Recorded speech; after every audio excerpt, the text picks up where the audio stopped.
ስለዚህ እኔ አሁን እህቶቼ ሁሌ ፍቅረኛ ስትይዙ ፖስት አድርጉት፣ ችግር ካለ በጊዜ ታውቃላችሁ ብዬ እናገራለሁ።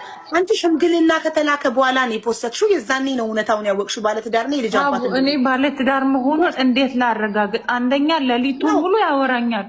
ልጅ አለው አይደለም ፖስቱን መጨረሻ ላይ እውነታውን ያወቅሽው የሽምግልናውን ፎቶ ስለፖስተች አይደል እውነታውን ያወቅሽው። ስለዚህ እንደ ፍቅረኛሞች እንዳላችሁ ለምን አልፖስተችው? እኔ እኮ ለካቡ ወደ ኢትዮጵያ የሄድኩት ይሄ ነገር እንዲፈጠር ፈልጌውላ አይደለም። ግን እናቴ ይሄ ነገር የሚያስደስታት እኔ እናቴን በጣም ስለምወዳት ደስተኛ እንድትሆንልኝ ይፈልጋል።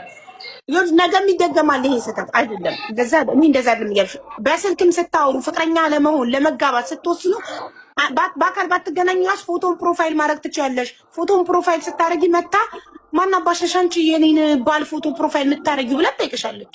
የዛኔ እውነታውን ታውቂያለሽ። ሰው አለው የለውም ይህ ሰው ፎቶን ፕሮፋይል አድርጊ ኦር ፎቶ ማይ ላቭ ብለሽ ፖስት የፈለግሽው ምን አገባሽ?